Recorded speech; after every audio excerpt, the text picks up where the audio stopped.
Good evening, sir. I'm Dr. Reid. May I help you? I don't know if a third opinion is needed. Your colleagues are already arguing about my condition. I see. Would you mind telling me more about your situation? I'm Harvey Fiddick. All I want is to get me bloody arm fixed properly.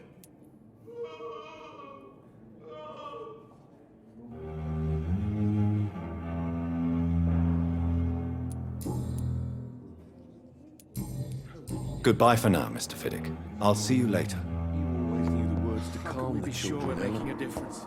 As for me...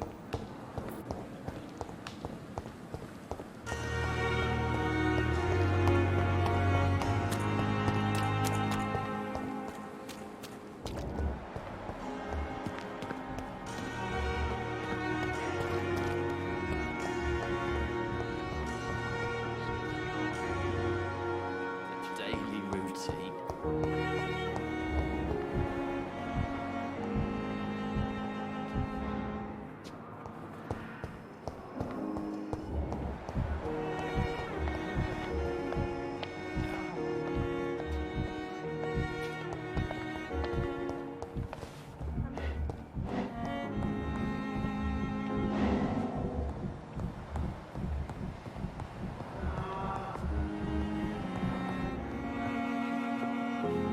Yes, Doctor?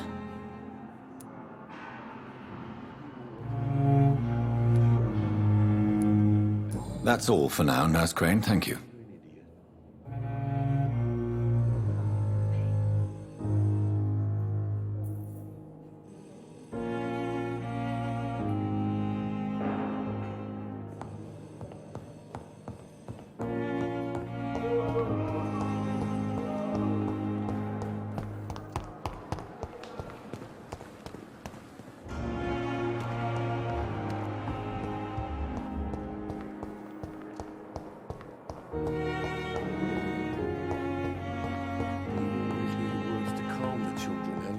I cannot enter. For me. What a blundering idiot. Good evening. I'm Dr. Reid. Can I help at all? No, Really? Why are you here, then? I don't want to talk. My throat hurts too much. I suppose that this pain is the reason you're here. Is someone taking care of you? Yes. And no. Could you at least tell me your name, sir? Mortimer. Mortimer Goswick.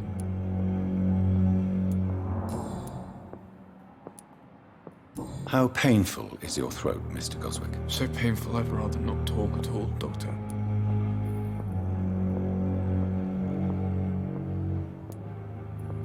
I'm sure you realize a doctor and his patient have to communicate, sir.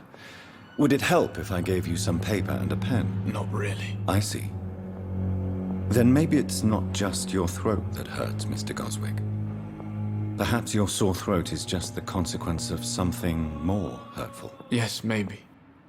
But I don't want to talk or even write about it now. How painful is your throat, Mr. Goswick? So painful I'd rather not talk at all, Doctor.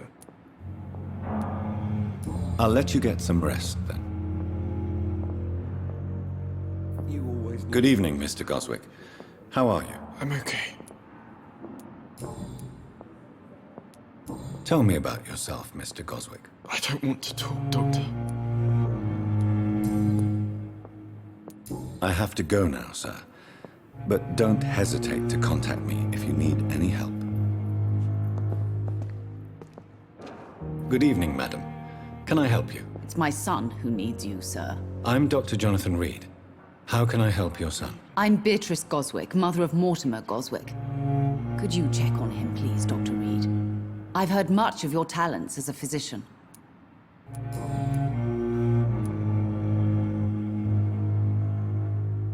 What can you tell me about yourself, Mrs. Goswick? Not much to say. Just take care of my Mortimer and I'll cover all the expenses. That's all that matters.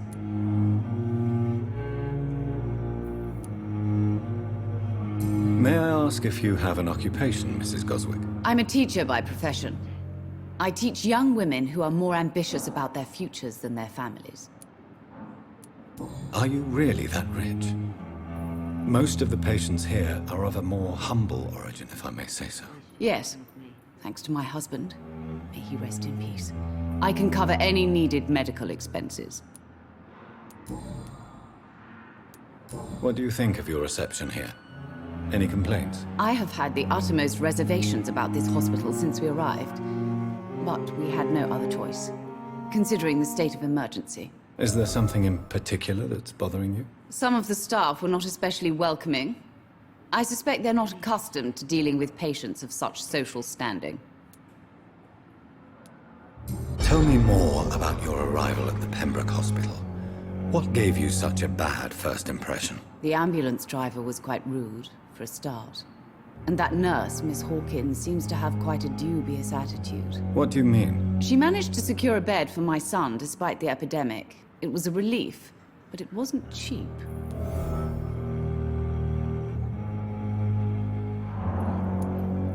She charged you for a bed? Yes, and I paid without question, considering the urgency of the situation.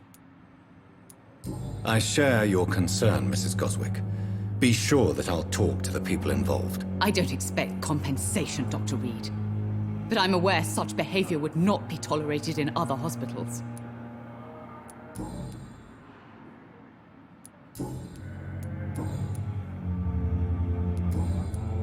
Goodbye, Mrs. Goswick. Good evening, Mr. Goswick. How are you? I'm okay.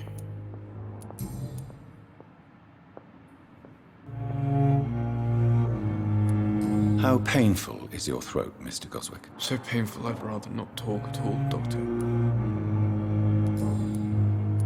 Why did your mother have you hospitalized here? She seems convinced this is a bad hospital. My mother just wants the best for me. She won't rest while I'm here. She'd go all the way to hell and back to help me.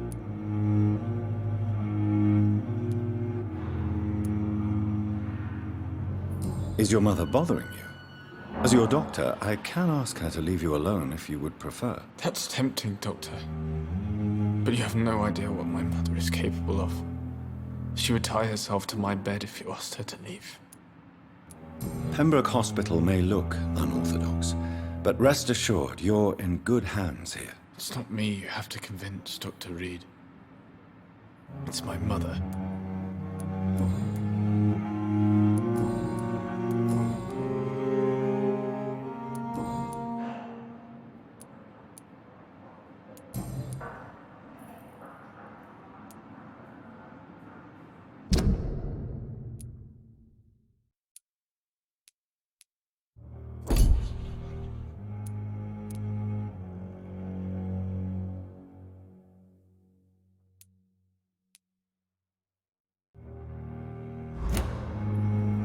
Do you need any help? I'm afraid I may, sir. I don't mean to be a burden.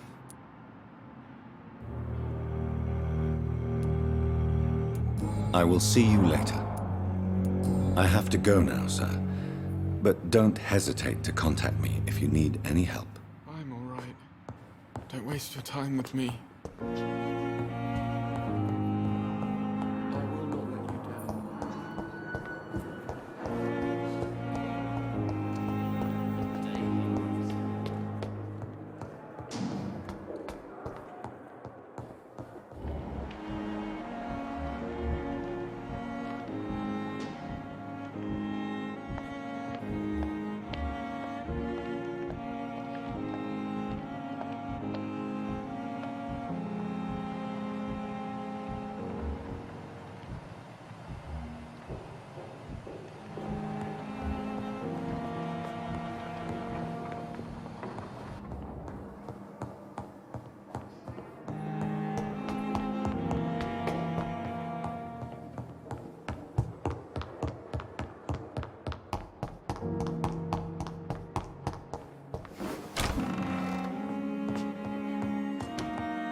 Good evening, sir. I'm Dr. Reid. I believe we're going to be colleagues. Reid? Yes, I've been informed about your arrival. I'm Waverly Ackroyd. Welcome aboard, I suppose. Does my arrival inconvenience you in some way, Dr. Ackroyd? Let us just say that I don't particularly share Dr. Swansea's enthusiasm for hiring you. What we need here are reliable professionals, not overrated dabblers.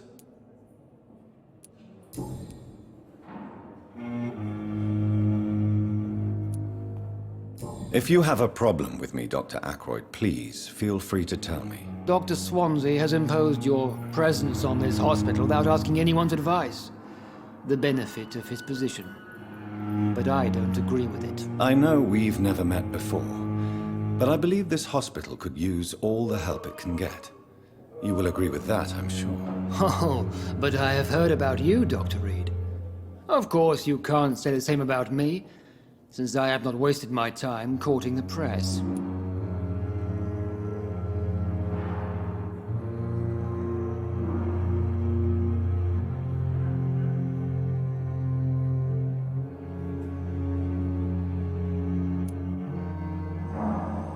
Aren't you too old for such jealousy? It really won't do you any good, you know. Don't be ridiculous, Dr. Reid. A simple glance is enough for me to know you have nothing for me to envy. Since your tenure in this hospital is longer than mine, perhaps you can tell me more about this place. Let's just say I'm tired of the carelessness around me. I have always respected the skills of Dr. Swansea, but over time his enthusiasm has become displaced. Carelessness? Exactly what are you talking about? We're here to save lives. The people who trust us are not volunteering for experimentation. They're here to be healed. I don't intend to run any radical experiments, Doctor. Even if I, as any good practitioner should, express an interest in pushing the boundaries of medical research. Modern medical methods were created through audacity and ego. But there are rules in our line of work, and they're here to protect our patients. Tell me, Waverly, what do you think of Dr. Strickland's enthusiasm for his experimental research? Strickland is playing with his patients' lives for pride and glory. Now that, sir, is unethical. Are you thinking about something in particular? Harvey Fiddick needs delicate surgery. I believe we should stick to the usual procedure, but my young colleague obviously disagrees. Why do you wish to lead this surgery? I strongly believe that Mr. Fiddick should not be butchered to test an unproven procedure.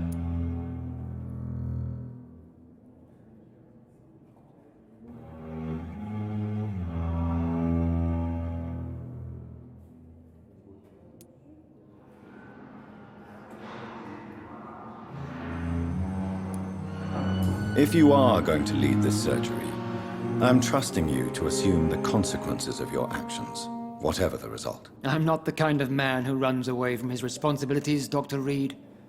There is no need for you to be looking over my shoulder. And are you not afraid that your rivalry with Strickland may be blinding you? Rivalry? I guess you could call it that. But I will never be childish enough to let my personal feelings affect my judgment.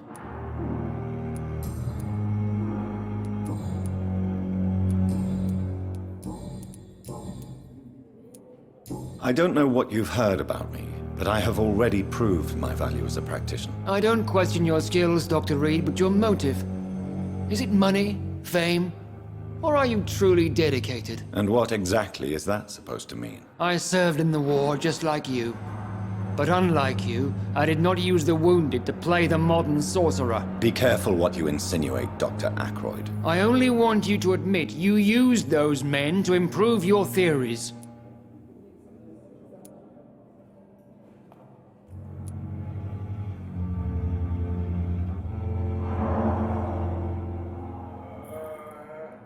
Knowledge has always been and will remain our main weapon, and it has always come at a price. And personal initiative. It is not a question of initiative, it is a question of integrity. These men and women have put their faith in us, Dr. Reid. It seems you have bad memories of your military service. I refuse to see this industrial slaughter as scientific progress. War only reveals the worst in men. We can at least agree on something, Dr. Ackroyd.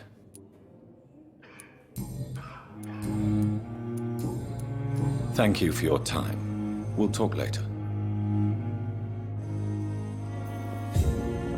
How long must I wait, damn it? Blaming me will not further your agenda, sir. Finally, you've returned, Doctor. Did you find anything of value? Yes, nurse. You've worked your first miracle, Doctor. Now, this patient here needs immediate treatment. Duty calls. When the storm has passed, I'll show you how to mix the remedy yourself with the same basic ingredients. Many thanks, Doctor. When you've finished, you ought to report to Dr. Swansea in his office. He's been looking for you. Seemed pressing.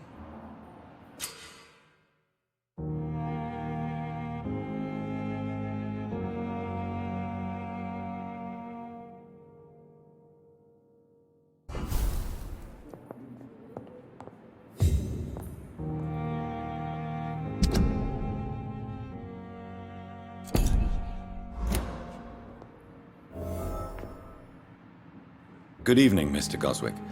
How are you? I'm okay.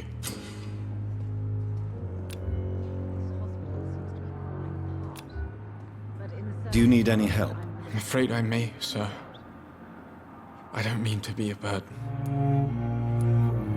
You are not a burden, sir. Healing you is my responsibility. And you have my gratitude for that.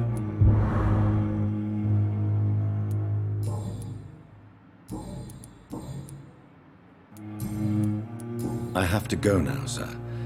But don't hesitate to contact me if you need any help. Doctor. Good evening, Doctor. How is my son doing?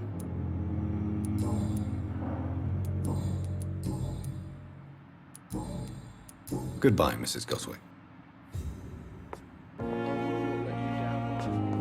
I'm so tired. Will this shift never end?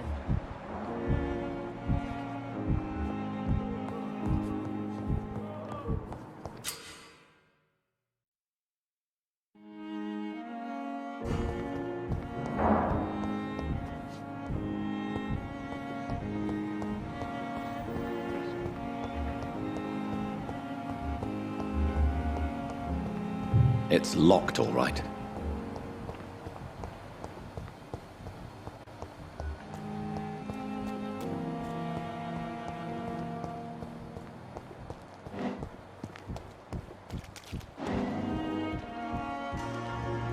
Good evening.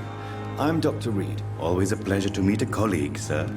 Especially when he was supposedly dead. A colleague. Are you a doctor, too? Not anymore, sir. I used to be Dr. Rakesh Chadana. Now, I'm just Mr. Chadana, pawnbroker and humble guardian of this morgue. What do you mean, you used to be a doctor? Was your license revoked? No, sir. It is just that I like to be precise. I run a little pawn shop while taking care of the dead. But I used to be a real doctor.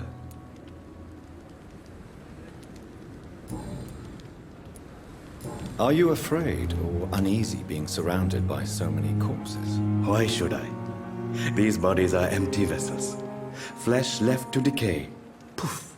No soul anymore. All gone. An interesting point of view.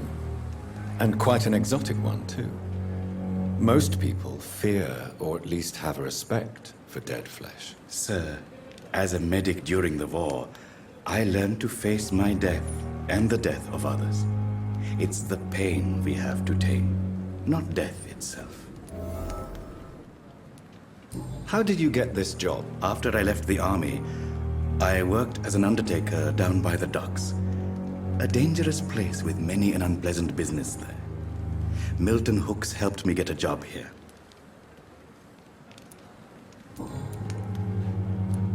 Do you work here alone? Yes, very easy work, sir. All I have to do is watch a few bodies. The situation was very different when the main morgue was still open. Why do you have to watch these bodies? Because these poor fellows have no names. We keep them in case someone comes looking for the missing. Sadly, very rarely happens. Why close the hospital's main morgue? It was for sanitary reasons after the beginning of the epidemic. Cadavers had to be moved to the nearest mass grave. Have we met before? I don't think so, sir. Why? When we first talked, you said you were glad to meet me since I was reported dead. Funny story, sir. Your sister came here a few nights ago. You were missing, and she was looking for your body. She must be very relieved now. A pawnbroker? I expect you get all types of people here. Yes, sir. All kind of people. For I sell all kind of goods. Who comes here to trade with you?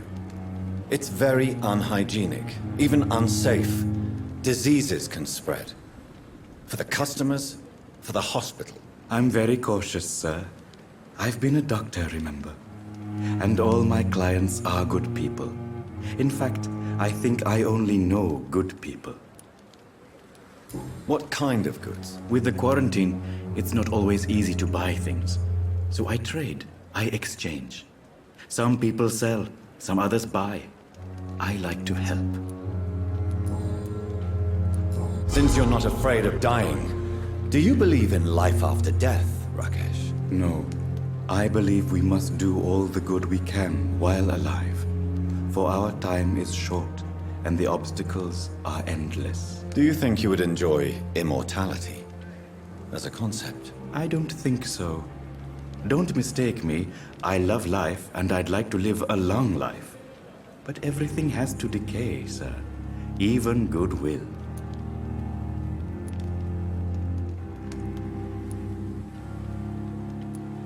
Do you really believe goodwill cannot last? As I said, sir, everything decays. If I was to never die, goodness, I would be bored or worse. And I like to be helpful, sir. Quite depressing, wouldn't you say? Yes, but the good news is, we'll all die before losing our humanity, sir.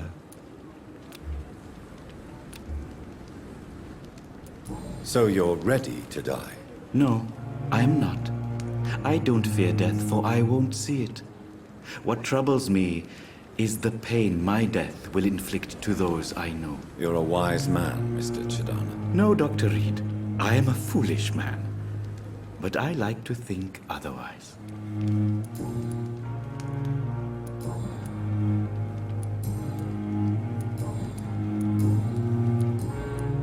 Please show me what you have to sell. Of course. It's just trinkets and curios, really. But I'm sure they can be useful.